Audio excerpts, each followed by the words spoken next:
Meros Vitalis dari Gereja Saradan. Tahu kan ada yang nggak kenal? Jadi ada yang mau berkenalan? Jadi tema besar kami untuk kumpulan umum kami pada kali ini adalah, kalau kamu tengok banner yang sana depan tuh, kalau kamu sempat tengok lah, dan selalu ada yang kena postkan, tajuk tema kami adalah The Greatest Healer. Yes, okay, thank you. Alright. So tema dia adalah The Greatest Healer, penyembuh yang agung. Jadi ada dalam, saya ambil satu ayat Alkitab sini dalam Markus 2 ayat 17, dia bilang, bukan orang sehat yang memerlukan tabib, tetapi orang sakit. Jadi aku datang bukan untuk memanggil orang benar, melainkan orang berdosa. Jadi itulah tuh temanya. Dan lain orang pembicara lagi, lain lagi dalam punya ayat A. Jadi Tuhan bukan datang untuk menyembuhkan, bukan sahaja datang untuk Tuhan bukan sahaja menyembuhkan fisikal kita, tetapi juga kita punya mental. Jadi saya mulakan semua khotbah dengan satu soalan. Jadi siapa yang di sini yang pernah merasakan kesunyian, keseorangan, dan dia merasa pada satu tahap di hidup dia hilang minat? Mungkin ada. Mungkin kamu tahu kawan-kawan kamu yang lain atau keluarga kamu.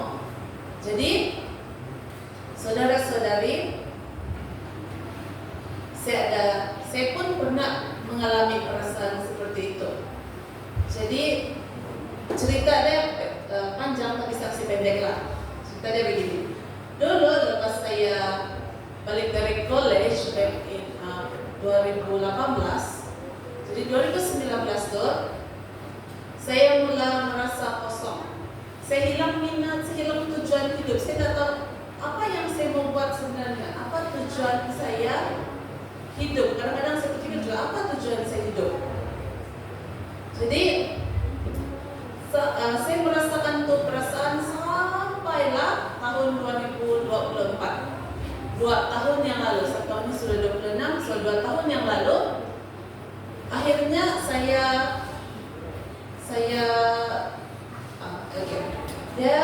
dia bermula ada satu seminar, mungkin ada yang kamu ingat, ada satu seminar di Gereja Sarangkul pada bulan Juli 2024. Dan itu adalah seminar Roh Nubuat.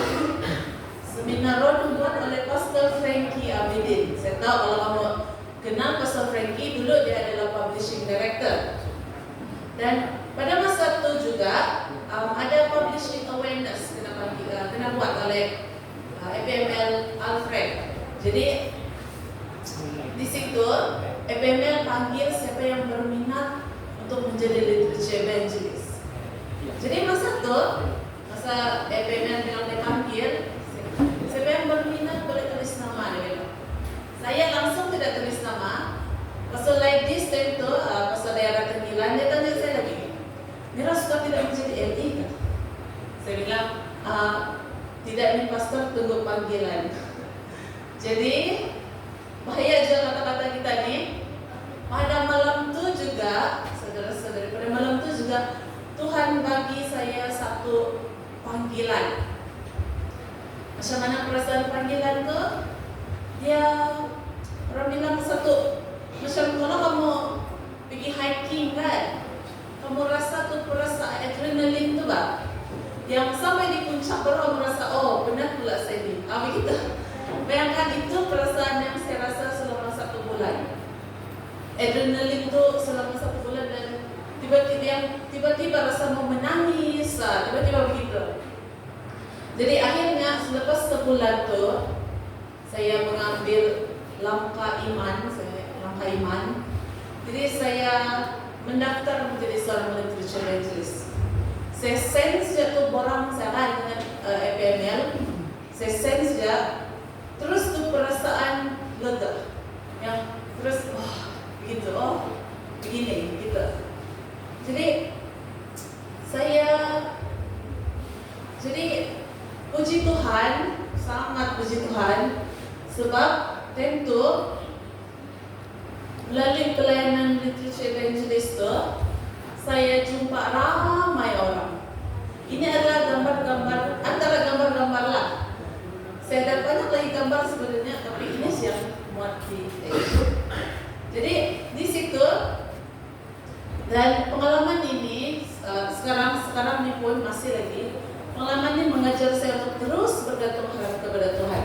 Mau masuk rumah orang, kita perlu berdoa. Takut nanti kena halau. Jadi, saudara-saudari, jadi pengalaman ini hidup kita belum berakhir, walaupun kita rasa kita hilang tujuan, tetapi hidup kita belum berakhir dan Yesus adalah penyembuh yang agung. Dia belum selesai dengan kita lagi. Jadi tajuk saya pada malam ini adalah belum selesai. So apa yang belum selesai? So mari kita berdoa dulu. Mari kita berdoa. Maha besar Tuhan kami yang berada di dalam pujian syurga, terpujilah nama Tuhan. Terima kasih dengan berkat-Mu Tuhan. Pimpinlah hamba ini supaya hamba ini dapat berbicara sesuai dengan kehendak-Mu Tuhan. Tuhan dalam nama Yesus Kristus hamba ini berdoa. Amin. Oke. So belum selesai. Ini adalah cerita sedikit. Saya punya tajuk adalah sedikit tentang perasaan yang saya explain tadi, yaitu kemurungan.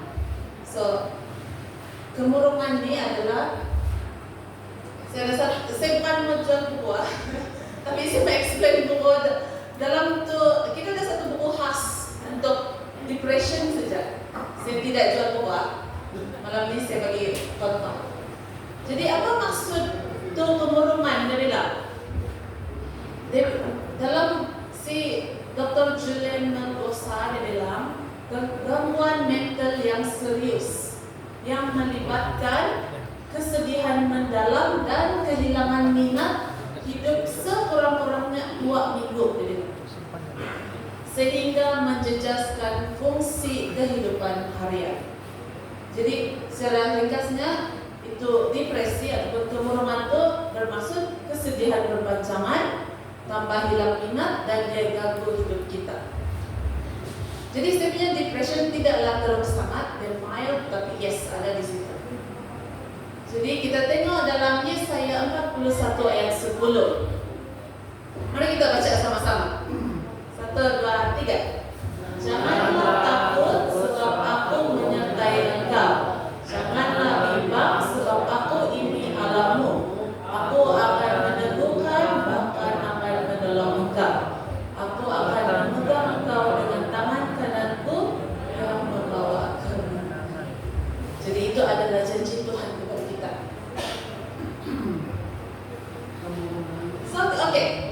So next kita akan tengok di puncak. Apa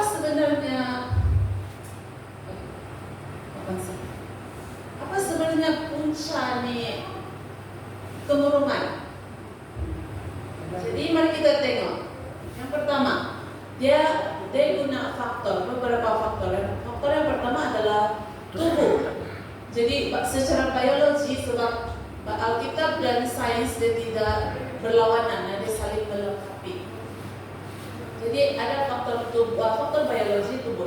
Yang pertama adalah keturunan. So selalu kita dengar dengan keturunan dan keletihan badan dan penyakit. Kita tengok dari segi minda pula, pemikiran yang negatif. Kita selalu berpikiran negatif juga menyebabkan kemurungan. Jadi trauma, rasa tidak berharga. Jadi persekitaran, apa yang menyebabkan ni kemurungan boleh berlaku? Konflik, kesunyian, ataupun tekanan duit ataupun tekanan kerja. Kita tengok rohani pula. Kita rasa kita jauh dari Tuhan. Kita hilang tujuan hidup dan tidak ada rasa bersalah yang kita tidak dapat selesaikan. Jadi itulah punca-punca dia, dan kita tengok apa kesan dia terhadap badan kita. Ada kesannya. Yang pertama, kita akan merasa kesedihan yang berpanjangan. Yang tadi itu seorang-orang 2 minggu. Kadang-kadang depresi ini dia boleh berlaku bertahun-tahun. Jadi kesedihan berpanjangan, hilang minat, dan seterusnya pemikiran negatif yang berulang-ulang. Kita rasa kita tidak berharga, sudah jadi pikiran negatif itu selalu berulang-ulang. And then gangguan tidur dan selera makan. Kalau gangguan tidur nih, biasa ada kita terlebih tidur atau kurang tidur. Nah, dan itu juga dengan selera makan. Kita boleh jadi terlebih makan ataupun kita tidak makan langsung. Nah, begitulah. Itu adalah gangguan. Dan yang seterusnya adalah suka menyendiri. Dia tidak suka, mungkin dia melibatkan activity, tapi kebanyakan dia suka menyendiri.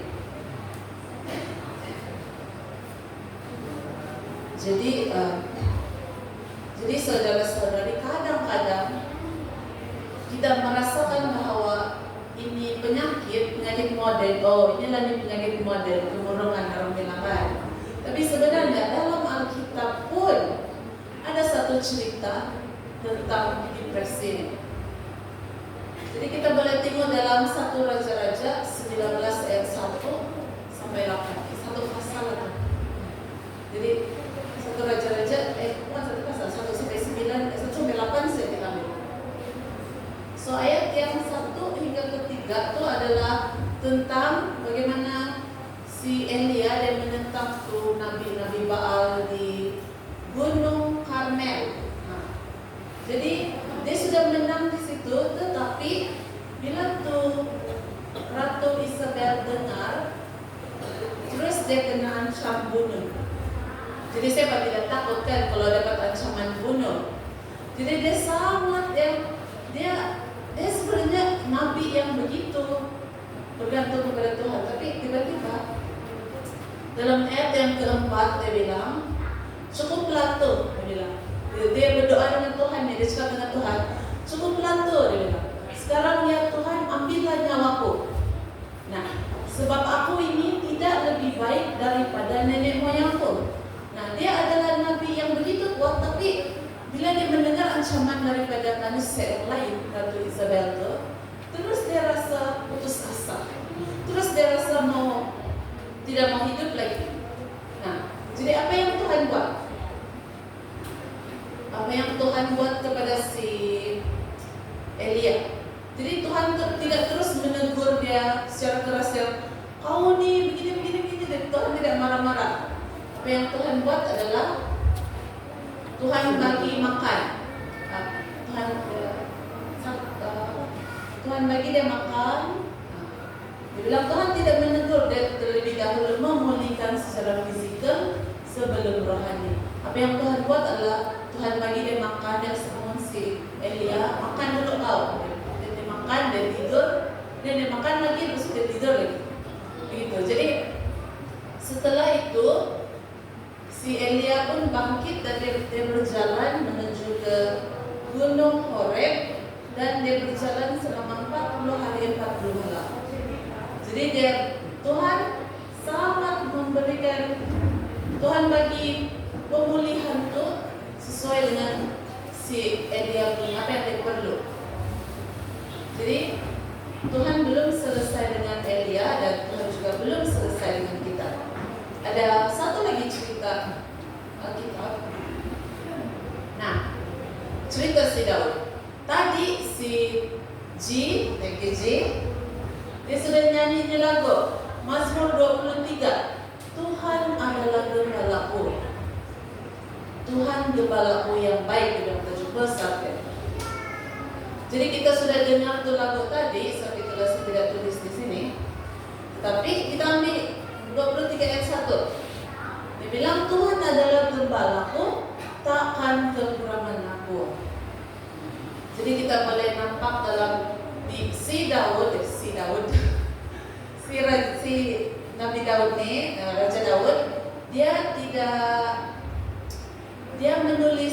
menyatakan dia punya masalah itu melalui lagu. Seperti ada mazmuran dan baca di mazmur, dia penuh dengan si Daud punya masalah, dia dia punya kesyukuran kepada Tuhan melalui lagu. Dan itu juga dengan masalah dia menyatakan melalui lagu-lagu. Jadi Tuhan membimbing dia di jalan yang benar dan melindungi dia di saat-saat dia sangat-sangat susah. Oke, so setiap masalah itu of course ada jalan penyelesaian dia. Jadi jangan kita risau. Kemudian dalam di buku dia sudah beritahu jalan penyelesaian dia. Yang pertama kita boleh tengok jaga tubuh badan. So first adalah jaga tubuh badan kita. Kita perlu tidur yang cukup dan teratur. Pemakanan yang seimbang. Nah, jangan makan sembarangan, makan yang seimbang dan senaman secara konsisten. Itulah dari segi tubuh kita. Ini kita ubah pemikiran kita. Di situ dia bilang lawan pemikiran negatif dan latih diri untuk bersyukur. Latih diri kita untuk terus bersyukur. Kita rasa kita jauh dari Tuhan kan, tapi kita harus wajib untuk melatih diri kita untuk terus bersyukur kepada Tuhan. Dan kalau perasaan kita perlu luahkan perasaan kita. Mungkin ada yang malu-malu meluahkan perasaan kan. Tetapi beranilah supaya di masalah boleh kita kenakan. Jadi belajar mengampuni diri dan orang lain dan cari sokongan. So kalau dari segi rohani datang kepada Tuhan, kita terus berdoa. Kalau doa ni biarlah doa yang orang bilang yang berdoa sejujur-jujurnya. Kalau kita mau menangis, time itu menangislah, sebab itu antara yang dengar kamu hanya Tuhan. Nah begitu kan. Jadi doalah sejujur-jujurnya, baca firman Tuhan dan terus bergantung harap kepada Tuhan, percaya kepada Tuhan. Dan kalau susah juga, kita boleh minta bantuan profesional. Kita boleh cari itu konseling atau terapi dan bantuan dokter kalau perlu. Jadi,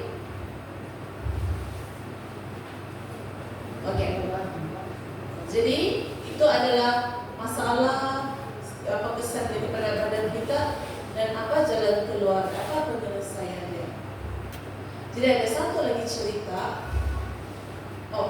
Sebelum cerita kita ambil dulu ayat Alkitab. Sebab ini adalah janji-janji Tuhan kepada kita. So dalam 1 Petrus 5 ayat 7, saya mau Carol, coba Carol baca. 1 Petrus 5 ayat 7, serahkanlah segala kekhawatiranmu kepadanya, karena Dia memelihara kamu. Yes, serahkanlah semua masalah kepada Tuhan. Itu adalah janji Tuhan. Yang kedua, coba say Amsal 3 ayat 5 dan 6 sampai 6. Amsal 3 ayat 5 dan 6, percayalah kepada Tuhan dengan segenap hatimu, dan janganlah bersandar kepada pengertian diri sendiri. Akuilah Dia dalam segala lakumu, maka Ia akan meluruskan jalanmu. Yes, amin kepada itu. So, percayalah kepada Tuhan dengan segenap hati kita. Jangan lagi kita ragu-ragu yang Tuhan tidak dapat menyembuhkan kita. Tuhan dapat. Inilah janji Tuhan dalam Amsal 3 ayat 5 hingga 6. Ada satu lagi. Mazmur 42 ayat 5. Coba si Ater.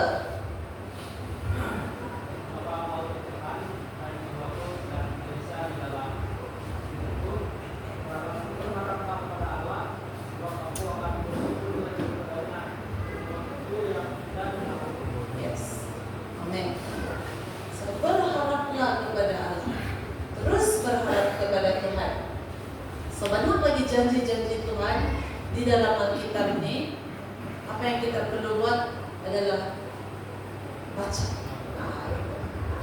Jadi ada satu cerita benar tentang si Germaine Copeland. Dia adalah seorang wanita yang dia mengalami masalah ini bertahun-tahun. Dia lagi lama tahun dia.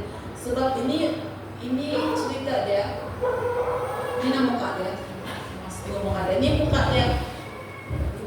dalam lebih kurang tahun-tahun beginilah dia kasih ceritanya dia sudah tua begini. Tetapi dia mengalami masalah depresi ini sejak dia berusia muda lagi. Dia bilang dia cerita dia bilang sejak kecil lagi dia bilang dia telah memikul beban yang begitu besar, begitu berat.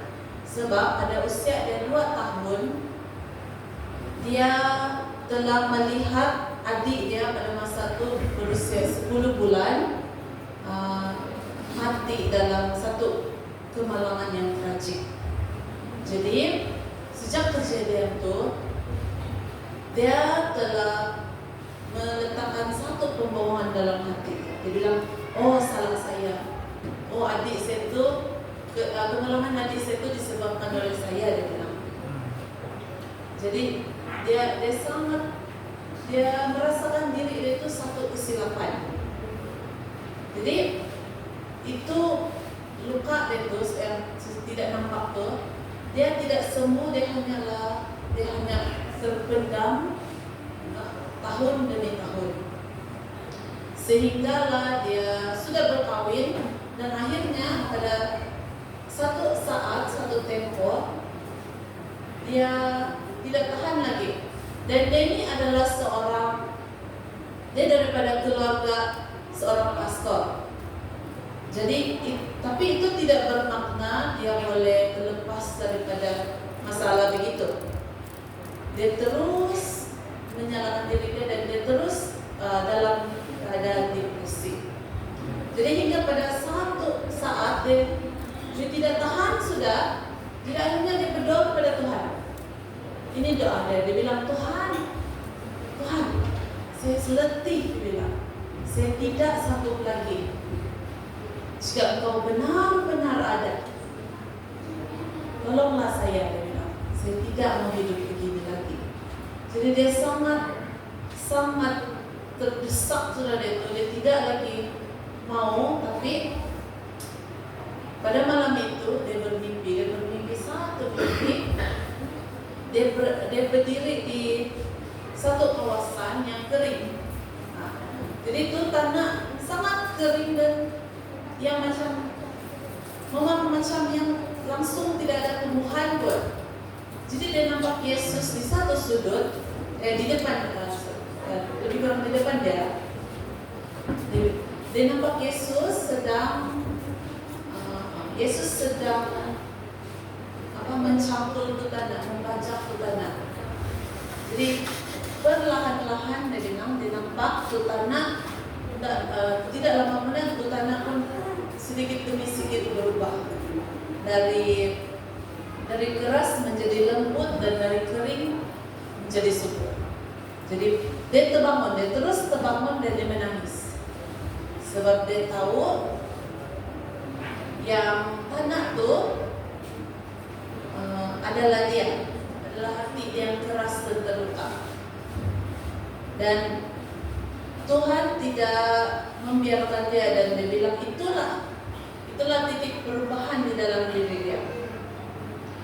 Dan dia telah menulis satu buku. Inilah tuh buku dia, kalau minta maaf kalau tidak berapa nampak, tapi saya kasih tahu. Dia punya tajuk buku adalah Prayers That Avail Much. Itu maksudnya itu buku adalah satu kesaksian bahwa doa bukan sekadar kata-kata, dia bilang, tetapi kuasa yang mampu memulihkan jiwa yang paling terluka. Jadi saudara-saudari sekalian, jadi seperti si Elia tadi, kita tahu cerita Elia, kita tahu juga si Daud tadi, cerita Daud, dan begitu juga dengan si Jermain, si Mrs. Copeland. Dorang pernah jatuh, dan saya juga pernah jatuh. Tetapi mereka ini pernah berada di titik yang paling rendah di dalam hidup dorang. Tapi kita tahu bahwa mereka dipulihkan oleh Tuhan yang penyembuh yang agung itu. Nah, itulah tema kami pada malam, pada kami yang GGA. Jadi itu juga adalah janji yang Tuhan bagi kepada kita. Tuhan bilang, apa Tuhan? Tuhan bilang marilah. Tuhan bilang marilah. Datanglah kepadaku. Bukan bila kita kuat, tetapi datanglah sekarang dalam kelemahan kita.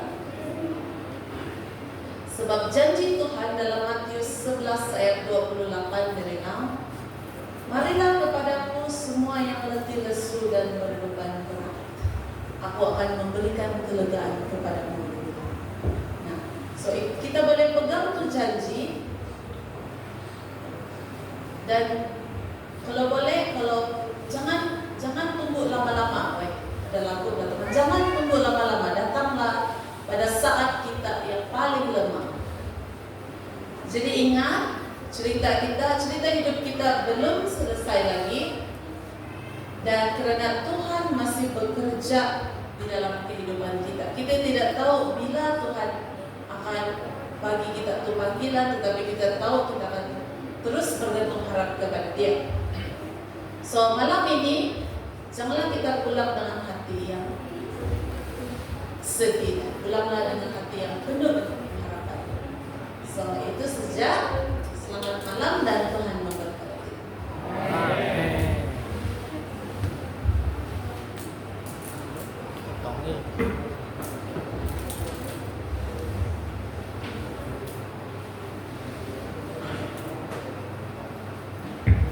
Amin. Tentang pelajaran sebentar tadi.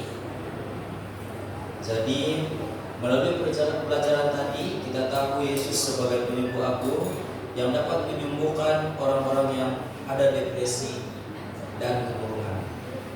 Jadi sekarang jangan kita lupa datang kepadanya dalam apapun keadaan kita pada saat ini. Untuk pengumuman, yang pertama pemungutan persembahan untuk tempat umum ini akan dibuat pada hari Jumat 27 bulan 3. Dan yang kedua, petugas pada malam esok 26 hari bulan 3, Kamis diadakan pembicara kita YMT Chelsea Joel, pemimpin acara kita YMT Uj Eten, doa pembuka kita YMT Immanuel Ade, special song kumpulan 3 YMT, dan kuis akan disampaikan oleh YMT Meros Vitalis. Dan yang ketiga, kehadiran kita pada malam ini adalah 61 orang. Amin. Jadi sekarang mari kita sekali lagi berdiri dan menyanyikan lagu tema kita.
Kita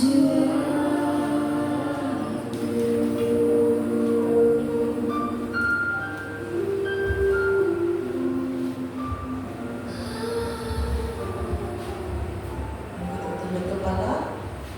Saya akan pimpin kepada doa. Maha besar Tuhan kami di dalam kerajaan surga. Tuhan, kami belajar selesai mendengar satu pelajaran yang begitu luar biasa tentang bagaimana Tuhan memberikan kelegaan kepada kami, janji-janji Tuhan yang Tuhan berikan kepada kami supaya kami dapat terus bergantung harap kepada Tuhan, karena Tuhan lah yang penyembuh yang agung.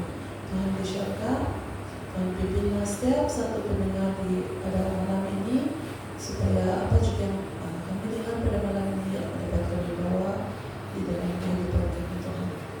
Tuhan, berkatilah kami dan hantarlah mereka Tuhan untuk mendahului perjalanan kami pada malam ini, perjalanan kami pulang ke destinasi kami masing-masing Tuhan, supaya pada hari esok kami dapat sekali lagi berkumpul di tempat ini Tuhan untuk mendengar satu lagi cerita tentang firman-Mu bagaimana Tuhan adalah penyembuh yang agung. Tuhan di syurga, ampunilah dosa dan kesalahan yang telah kami lakukan Tuhan, dan biarlah kami dapat terus menetapkan Tuhan yang pertama di